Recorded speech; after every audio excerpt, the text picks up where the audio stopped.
Hello and welcome. This is Rasheem of The Counter Narrative. Tonight's episode is actually part 2 of Motherhood at the Intersections, Mothering Daughters. And I have two fantastic mothers of daughters joining us from our part 1 session to talk a little bit more about motherhood at the intersection, mothering daughters. I'm going to give them opportunity to really just introduce themselves by giving us some really key jump starter context information. And I think I'm just going to go ahead and start with you, Gwinnetta. If you could just tell us, what is your name, your state of residence, and the age of your daughter? Okay. Dr. Gwinnetta Curry. I currently live in Tuscaloosa, Alabama, and my girls are age 4 and 6. Sweet. Yes. And then I'll go ahead and go over to you next, Asia. Go ahead and tell us your name, your state of residence, and the age of your daughter. I am Asia Maxton. I live in Baltimore, Maryland, and my daughter is 13. 13. A teenager. Yes. I'm sending all the prayers and blessings. Please. I'm not ready. And Lauren, give us that information, your name, state of residence, and how old is your daughter? Hey, I'm Lauren Ramsey. I am in Michigan right now, and I have an 11-year-old daughter. 11. So I will also share with me, of course, I'm your host, Rasheem of the Counter Narrative Show. I am in Maryland, and my daughter is 9 and will be 10 by the end of this year.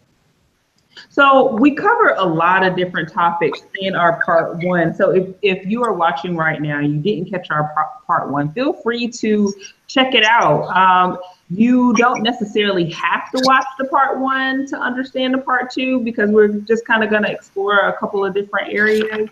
But I definitely encourage you to explore that if you find that, there's something that might be missing from the conversation that might be helpful when we're actually talking about a daughter.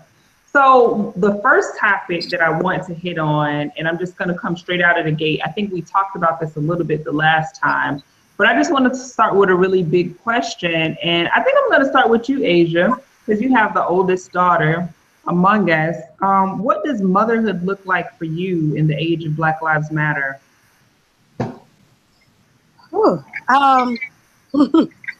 Again, it looks like trying to let my child be a child, but knowing that she is a very intelligent, aware, and conscious young woman, which I've raised her to be. So it looks like a lot of conversation. It looks like a lot of processing. And sometimes on both ends, it looks like anxiety and depression, and finding coping mechanisms, again, on both ends to kind of address that. Because it's a very frustrating time to be alive in America. But I guess there haven't been many times that were not frustrating to be alive and Black in America. Right.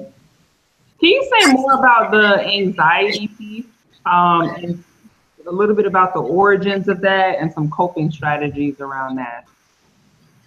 I think, first of all, I think often about, the studies that have shown that we literally do have to work twice as hard to have half as much. And so it's really been a struggle of all of the different duties that I have as a person and responsibilities that I have as a person, working twice as hard and trying to create a world that is easier for my child. Can, definitely make one anxious. There's always 20 million things that I want to be doing, and that I feel like I should be doing. And then to try not to put that anxiety on her, but somehow she has, inherited it, and she takes on my energy. So it's also very interesting because, my journey with jobs has been one of noticing that she is much more emotionally stable when I am more present. Mm. And so I've really tried to work to create some ways to have more time for her and with her, which, you know, has meant financial sacrifices and challenges. And, you know, it's like I quit my full-time teaching job to go part-time. And people would say, oh, you know, is it better? Is it easier? And I said, you know, it's the grass is not greener on the other side, because at first I was stressed out because I had to work all the time. Now I'm stressed out because there's never enough money. So Mm. Mhm. Yeah. So the same question for you, Lauren. What does motherhood look like in this age of Black Lives Matter? And I'm gonna even make it more specific with this most recent Philando verdict. I'll admit that it is rather difficult. Just trying to, my daughter, to me, I feel like has been a little sheltered. And we have talked about race, but now I feel like I need to have like a more solid and in-depth conversation with her about race and being a Black girl. Most of our conversations have been rooted in just her being a girl, being a tall girl. And I'm a tall woman, and I had issues as a young girl with my height, and I didn't want that for her. But now it's just like this added layer of, oh, now we have to talk about, oh, because you're a Black girl and you hang out with Black friends, that, you know, you have to be this extra layer of caution, and you have to behave in a certain way. Not just because it's assumed that you're acting out, but because you need to live, and I want you to live and survive. So those conversations are tough, but I don't always know how to approach them. But I also let her openly ask me questions. So we tune in to like the news and just read different things, and then I'll ask her certain questions just to see where her mind is and see what she thinks about certain things. Mm-hmm. So I know it's difficult, so I'll be interested to see like what other people are doing, because it's something that I have to deal with too. Like it's emotional for me, and like um, the other mom was saying that they can feel our emotion, and I know like when I'm up in arms and stressed and emotional, like she definitely feels it. So um, That is so real. I feel like I didn't really even know the level that that actually happens until having a daughter, and then having a daughter um, who I did some attachment parenting with. Like in terms of like nursing, she was always on my hip. She's, you know, around me a lot. So that came up a lot. Lauren, I would like to hear more about the aspects of, you mentioned your daughter being tall and you being a tall woman. Why do you feel like that is particularly significant? well, for me, it was difficult because I was a thin, tall woman, and always growing up, and kind of like made comments, like unwarranted things, like people just feel the need to kind of, to me as an adult now, I realize maybe it was forced their insecurity. So maybe because they had an issue with their height or weight or whatever, they'll say something to you. And I still deal with it with some people, like some men will make a comment about how tall I am or make a disparaging comment. And I just didn't want her to feel any kind of way about her body and her being a tall woman, because she's gonna be tall. Like I'm 6 feet tall. Her dad is tall. She's already like almost at my shoulder. She's a tall girl, and I just want her to feel comfortable in her skin and just be encouraging to her, because I didn't necessarily get that from my family, and I want that for her. Because when she Mhm. goes out into the world, everybody's not going to be accepting, and then they may say some things that may get to her, and I just don't want her to do that. Mhm. Mhm. I know, for me, I'm not as tall as you. I'm 5'11". But being tall, like, you know, 5'11" is considered so tall for a girl. And some of the schools that I went to also were majority white. And so at that time, my voice was a bit deeper than theirs, and I was taller. So one of the things that I have saw come up also historically is how women, particularly Black women, have been looked at as have been degendered, right? Yeah, Or like positioned as more manly or more masculine. And it brings me back to the famous "Ain't I a Woman" speech, where she's in front of all of these people, bearing her breast to prove and demonstrate her womanhood.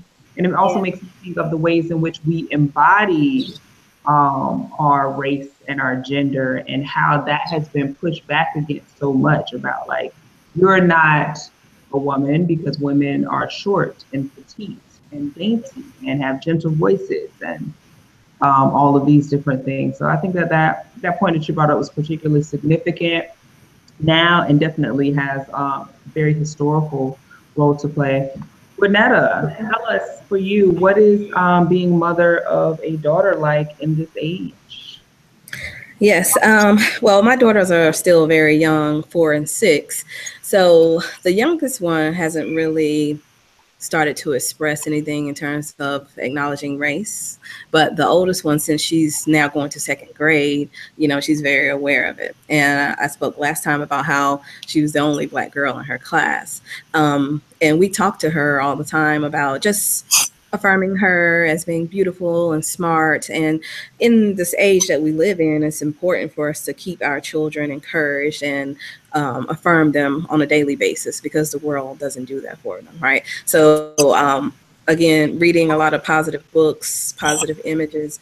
And I wanted to discuss something that you just mentioned about Black women and womanhood, right? So when we talk about womanhood, historically, it's always been this European standard of what womanhood looked like, right? And that's been some of the historical facts of how Black women don't necessarily fit that category of what a woman should be, right? And so when we are teaching our girls, I mean, I think it's an extra challenge there, because one, they're little girls, they don't know what society expects of them. I just want my little girls to you know, be comfortable in their bodies, be comfortable with who they are, and don't think they have to conform to a certain standard to reach this identity, right? Mhm. But Yeah. yeah. One of the things that you just mentioned is about affirming beauty. And I feel Mhm. like that's so significant, and it's not just about a vanity thing. Could you say more about the significance of affirming beauty in your brown daughter, brown Mhm. daughters? Your daughters, yeah. Um, I think it's significant because it builds confidence in themselves, right? I don't want them to ever doubt that they are smart or their capabilities, or, if society says something about them or their bodies, that they can openly reject it, right? There was an incident where, um, someone at my daughter's school, a teacher, like touched her hair and made a comment. And she's like, "Oh, it's supposed to be like that. I'm a Black woman." Like, she's very confident in like her curls, and right. So I felt proud as a mother that she could tell this white woman that there's nothing wrong with my hair. This is how I am, and this is how it's supposed to be. And she's only 6 years old, right? Love that. So affirming them daily, not only that it's okay for me to be who I am, and this is how I'm supposed to be, and I don't have to conform to your standard, right? Yeah. I absolutely love that, like, non-conformance to that Eurocentric standard of beauty. Like, Mm-hmm. I will not be measured by that as a Exactly. measure of who I am. Another thing that you say is, you mentioned the importance of affirming your daughter in a world that doesn't do that. Mm-hmm. Can you say more about that? In what ways do not the world, do not the world do that? Does the world not Right. In affirm what ways them? does the world not do that? And do you see them affirming other girls as opposed So, to affirming brown girls? well, I immediately think about cultural appropriation. So you see other people that want to have Black features, right? And so they'll go and cornrow the hair in the boxer braids, right? Or they'll go and have these extra sets added to them to have our figure, but they want certain parts of Black culture without being Black, right? So yeah. Mm-hmm. So I think that the world tells them that it's okay, or it's okay for this particular woman to have a booty or breast and or full lips, but not us, right? Mm-hmm. Not the brown skin to go with it. Mm-hmm. Asia, can you speak to some of the ways that you affirm your daughter? I mean, she's 13, so she's probably in, what is that, middle school. You got Mean Girls, you got trying to fit in, your body's going through all sorts of changes. What are some of your things that you do to affirm her? I think one of the first things I try to do is work on my own self confidence and my own self esteem because she looks like me. So, I constantly try to, remind her that that's the case, and that I feel like I'm beautiful. So anytime you put yourself down, you're kind of knocking me. Um, I tell her, I try to emphasize her better qualities often. I greet her, and not just her, but I learned a long time ago to greet my friends, with affirmations. Hey, beauty. Hi, hey, lovely. How are you today? Um, and also emphasizing, the attributes that have nothing to do with her physical beauty. That she's a brilliant child, that she's a creative child, that she's kind, that she's talented, and that those things radiate out. I think also it's been important to expose her to different cultures, different situations, different types of people, so she gets a sense of the fact that there's a lot of diversity in the world and a lot of different kinds of beauty, and a lot of different qualities also that make somebody attractive. Um, and that make somebody, more importantly, I think, someone that people want to be around. Mm-hmm. For you, Lauren, when it comes to affirming your daughters, do you feel like you have a different approach than you would if they were boys? And if so, why is that? Um, yes, and I guess this go well for me. Yes, I only have a daughter. I'm a woman. I can only go based off experiences that I've had when I was her age, which would possibly be very different for a boy. So I do think that I would affirm my daughter in a different manner than I would if I had a son.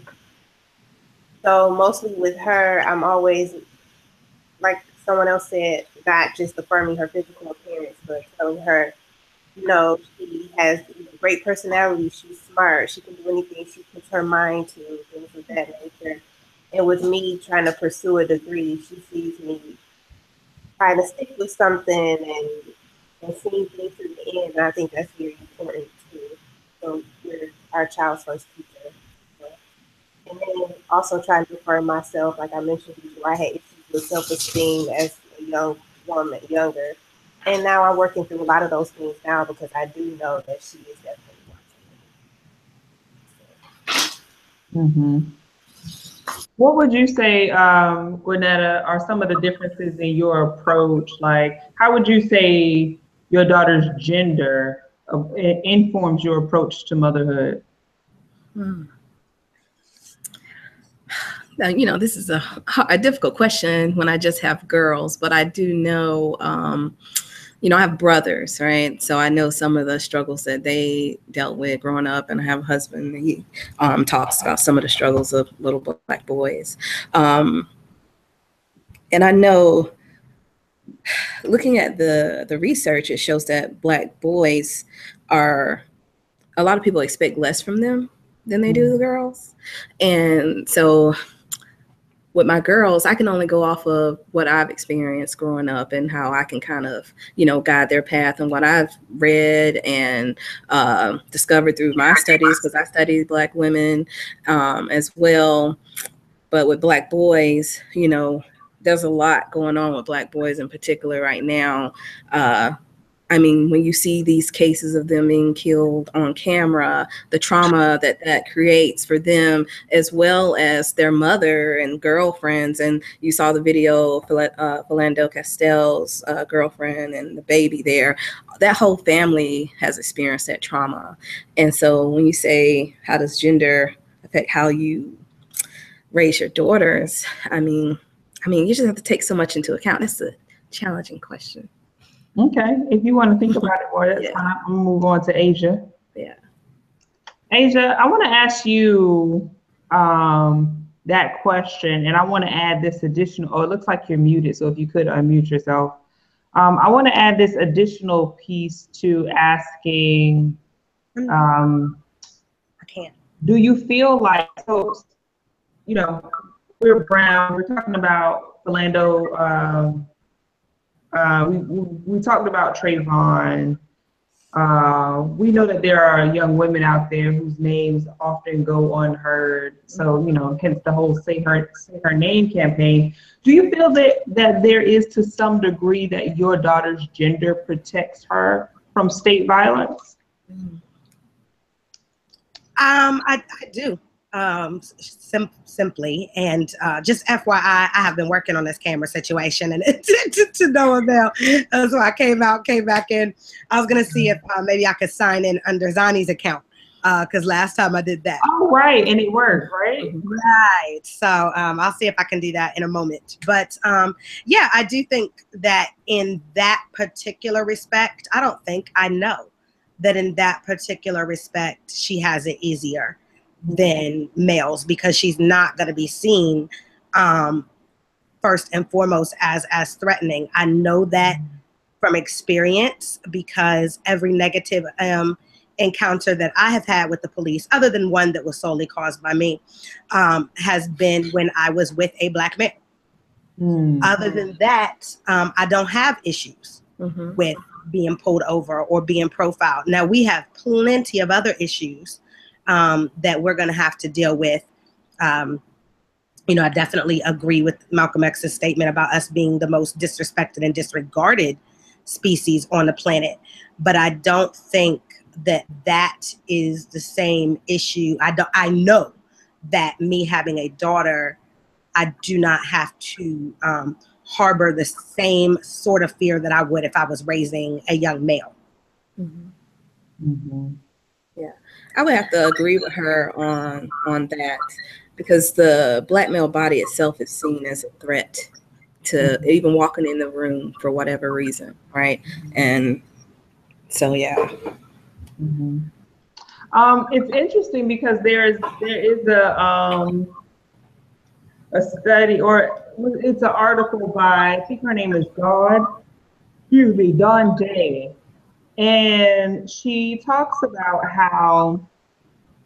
bit about maleness as a privilege, and then she talks about racialized maleness and how maleness alone has a certain type and level of privilege, but then when it's racialized, it becomes a liability because it is seen as a threat.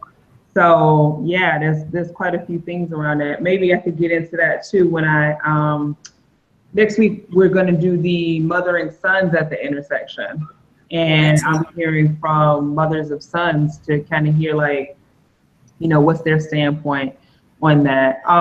Lauren, the question that I was asking earlier, and I'll ask you now, is do you feel like your daughter, or to what degree does your daughter's gender inform how you approach motherhood? But even more specifically to that, do you feel like her gender protects her in a way that it doesn't protect Black men against state violence?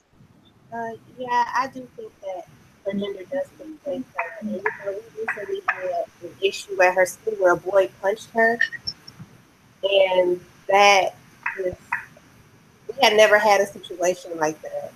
So I had to explain a few things to her where boundaries were crossed, and we never had this conversation. So I hate that an incident actually had to happen in order for me to see down and have this conversation with her about boundaries and when men put their hands on you, how it should go and how did it make her feel. We discussed things like that. But beyond that, I do feel like her being a female does protect her because there's a target for Black men, and it's very scary for me to have a Black son. Well, when I want a son, but it's just very scary. So I don't know if it's difficult, and I want him to have the best quality of life, all my children, but I just know how the systems work, Mm-hmm. We talked a bit about beauty earlier and affirming, and not to jump back back too far, but I do want to ask you, Gwinnetta, in terms of your daughters and affirming their beauty. You mentioned the situation with your daughter and someone asking her about her hair. Have you had other conversations with your daughters about? I mean, it sounds like you have, for them to have that level of confidence in themselves, that you've had conversations with them around their hair and their skin. Mm-hmm. And if so, could you say something about that? Yes. So we have many conversations about hair because I really wanted, because they have really curly hair naturally, and they have big hair, and I never wanted them to think that that was a negative feature, right? So we have this book, a lot of books that we brought on. One of them is Magic Puffballs, right? Because, you know, it shows them, it's a little story about a little girl that had puffballs. She came home from school and wanted her hair straight. And her mom was like, no, I'm going to put it in these puffballs. And she talked about her puffballs being magic. And after we read that book, my daughter was like, oh, this is awesome. You know, she really wanted to wear her hair in Afro puffs. And, you know, she talked about her day of having her hair in Afro puffs, right? And so she just is excited about that. And so that was a positive thing that came from that. And it's kind of a continuous thing, right? Because they see people at school with straight hair and it's like, oh, I want to wear my hair down, right? And I remember one time I was blow drying her hair. I never blow dry her hair. This was one time I tried to blow dry her hair. I got halfway done and she had a breakdown. She's like, Mom, I don't want to do it anymore. And so she was totally fine going back to her curls. And as far as her skin, we let her know that, you know, Black people come in all different shades and they're all beautiful, right? And so we haven't had any negative experiences with her skin tone just yet. So right now things are good. Again, she's 6.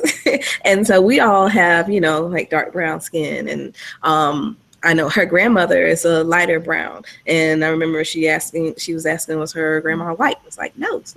Like, no, you know, Blackness comes in all these different shades and it's all beautiful. And so that's kind of what we've done. Mm-hmm. Does anyone have any more to add to that before I move on to the next? I will say this is Asia. And I will say that, again, we tried to fix the issue. It's not going to be fixed anytime soon. We're going to roll with it. But I will say I just came from the pool with a friend of mine, and she was talking about how she wanted to be the chubby girl that can wear a bikini. And she said you have to be a certain body type to be chubby and still wear a bikini. And I told her that, you know, one small victory for me is that when I was young, I never wore a bikini. I never thought that I had a figure for that.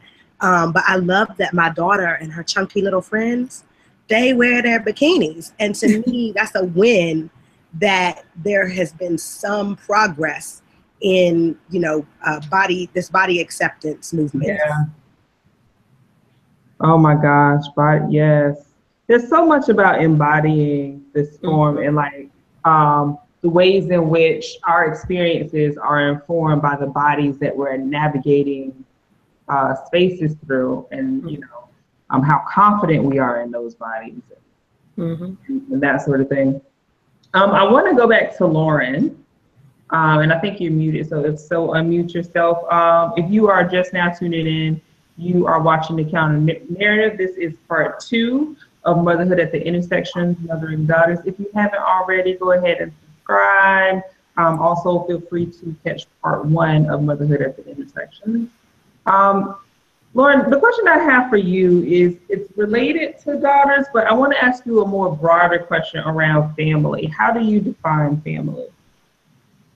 So, family to me can be those that you have a bond or connection with. You, to me, don't have to be blood related. I'm a single mother, so oftentimes I've been made to feel like just me and my daughter would not be considered a family. That it's just me and my daughter.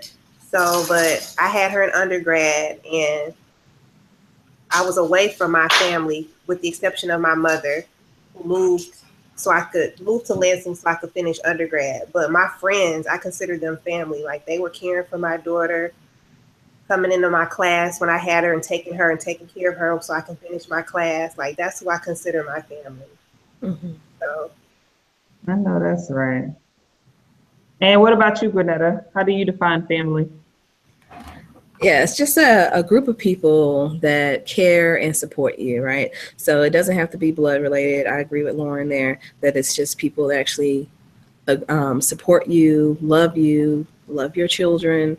I am in a sorority, and so a lot of my sorority sisters, you know, if we meet each other kids, it's like auntie such and such, auntie this one, right? I have friends that's been my friends for over 20 years, and so it's like Aunt Jocelyn, and you know, stuff like that. So absolutely, friends can be family, and it kind of go across the board for me. And Asia, do you have something to add? I think I agree in theory with what you guys are saying, but if you had asked me before you asked them, I would have said that it was people who we didn't choose, who were bounded by blood. um, and I'm a big, you know, person. Um, I'm very much into friendship because I love that we get to choose our friends. But I think there is something karmic in who we've chosen as our family. That is this unconditional love that is like, you know, this bond by blood um, of people that you did not choose, but maybe, but you didn't choose in this life, I guess, you know, or this experience. But I do believe that somewhere in the in between we chose. Hmm. Mhm. With our daughters, and I strongly believe, it's my personal belief, that women are the culture bearers of their Absolutely. family. With that being said, I'll go to you first, Gwinnetta, since you said absolutely. In what ways do you pass along culture to your daughter? I would say mostly in the kitchen. We have, you know, my daughters help me in the kitchen. They love to help me bake. I have recipes that come from my mother and my mother-in-law, and I'm going to create a recipe book for them, right? So like they can learn how to cook the same way we did. My mom and my great grandma and my grandmother, they have all these recipes, but they never write them down. Okay, but I was mentioning to you earlier that I'm a scientist, so All right. to me it makes sense to write it out. But those are some of the cultural practices: cooking together with my girls around the holidays, putting up the tree, and different things that we do as a family. And so that's how I pass down culture to my girls. And when you said that about mothers being the cultural bearers, that immediately thinking about made me think of Nadab's book. You know, Nadab. Yes. Yes, so yes, cultural bearers, Mhm. absolutely mothers. And Lauren, how do you? I Go ahead. yeah, I definitely agree with that. Having my daughter help me cook because that's how I culture was passed down to me. Um, I used to cook with my aunt who's now deceased. She's like the best thing ever. Mhm. And also just like having conversations with her, I used to constantly straighten my hair every 2 weeks. It was like press, press, press. And one day it was, I think a month or two after I turned 30, I just taper cut all off and just let my hair grow back. So we really got into like caring for our natural hair. And I think that was also another way for me to express, learn more about myself and my hair pattern, but then my curl pattern. but also show her like she really did not have to have this unhealthy attachment to her hair, and that our natural hair is absolutely beautiful. So we both wear afros and puffs and twists. And this is a journey that we're taking together. So I enjoy that. Love that. And Asia? Well, I think we have a unique situation in that we have a bachelorette pad over here with 3 generations. So we live with my mom, so we get that part of the culture there. But as Rasheem knows, I don't know if you guys know, my mom is white. So there's a Finnish ancestry on that side. There's also, however, a culture of kindness that runs through that side that I love is being passed down to her. But right before I got on the call, my daughter comes into the bathroom where I was getting ready for you guys. I was going to look good on this video. But she came in and she kind of whispers to me and said, we had a neighbor that brought over some greens today. So my mom is making the greens and she said, Mom, how do you feel about the fact that Grandma's making the greens? And are they going to be okay? And I said, yeah, have you heard her sing? So she said, that has nothing to do. So we also did this Ancestry.com genealogy test, thanks to my sister, who's amazing. And Zani is now very quick to point out, what each person in the family has. So she was saying, she's 100% European, like she doesn't have a trace. And you sure the guy said the greens are good? I've had the greens. Yeah. On the other side, she also jokes a lot about the fact that I made her watch the entire Many Rivers to Cross series, so that she could learn, that piece of culture is very important to me. I was a social studies teacher, so it's very important to me that she understands the journey that we've had on our African American or our Black side. Last year, we had a chance to go to Africa for the first time, or for her first time, which was really incredible because, that's where her name came from.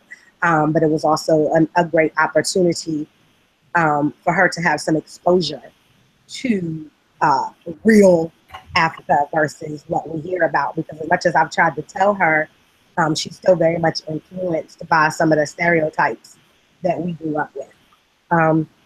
So there's that, books, what we're reading, what we're watching, going to museums. She was in African dance class when she was little. I remember we had an African dance party at one point. So, really trying to make sure that she understands that. And also, again, just the family culture and the values are very important to me. So there are certain things that she'll do or say, and I'll say, Maxes don't do that, And then she said, she, parented that back to me at one point this year. She said, are you sick? And I said, are you getting sick? I said, yeah, I think I am. She said, nope, wrong answer. Maxtons don't get sick. Love that. No, I mean, I love all of this because all of these are definitely ways that I've, heard of and experienced. And I feel like this is, again, part of that invisible work of motherhood that we do, where we invest in our communities in very meaningful ways. And I don't think people typically think of the interiority or the intellectual exercise of motherhood and the social construction of another human being and the identity development of another human being. But everything from cooking to, even when you're saying about ways of wearing your hair, like Lauren, when you mentioned how you were pressing your hair, then you start wearing your hair different. Performing beauty as an act of resistance to misrecognition is absolutely a way of, passing along culture, passing along self-love. It's not simply an exercise in vanity. You are absolutely performing beauty in a way that I'm sure your daughter recognizes and expresses. Dance, Also, those ways that we like directly pass along culture. You're going to sign up for this program. You're going to be doing this. You're going to learn this. You know what I mean?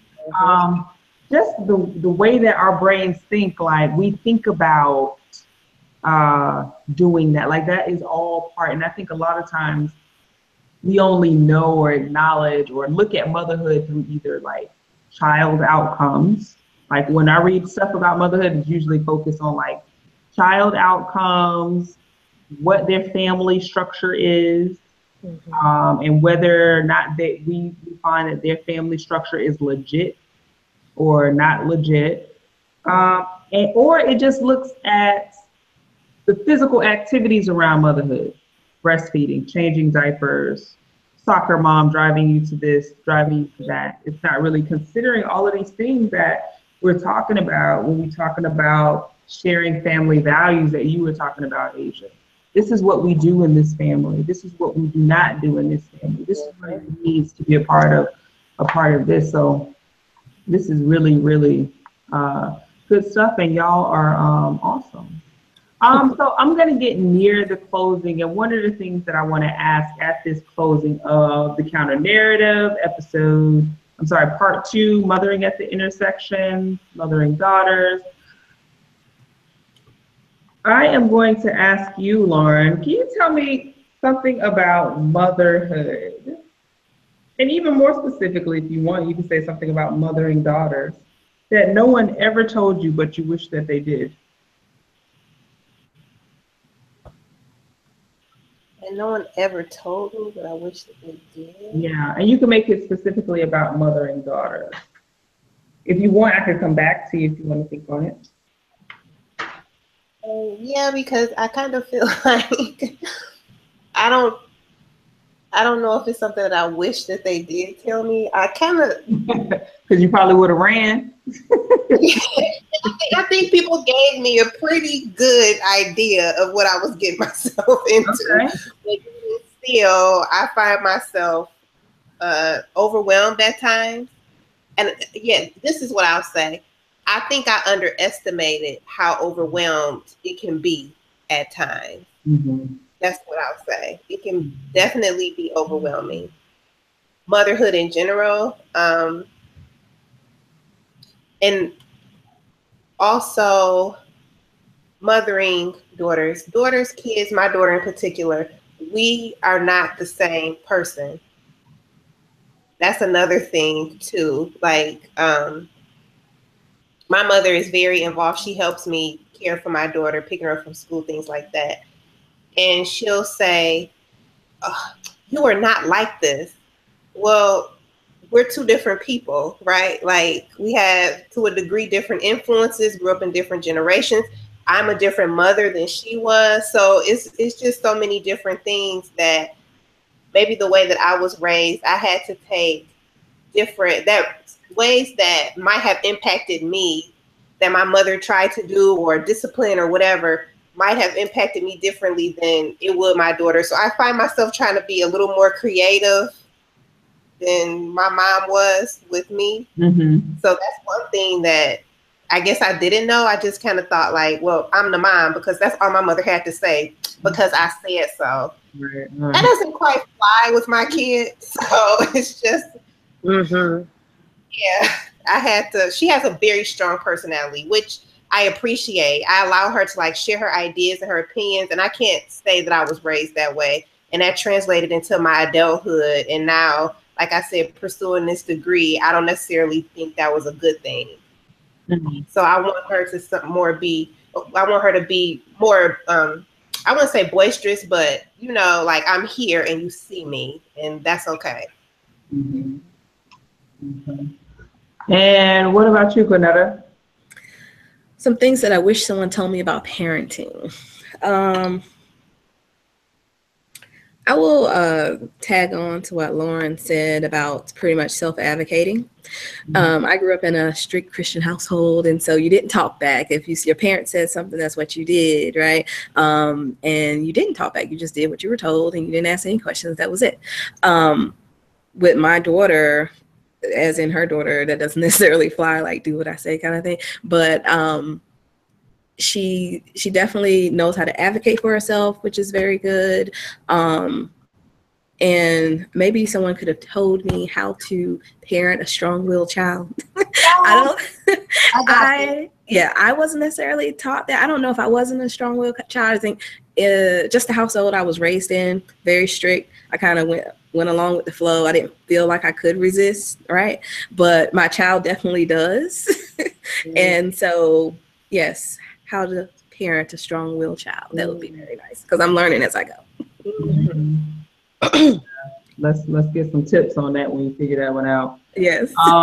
Asia, I have a slightly different question for you. You can also answer this question, but the thing that I want to ask you is because your daughter's 13, what has your daughter taught you about being a mother that you didn't already know?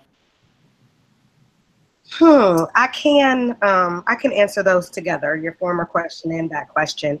And I will also say to Gwinnetta, there's a book that someone gave me on the strong-willed child. Okay. Yes, because I have one.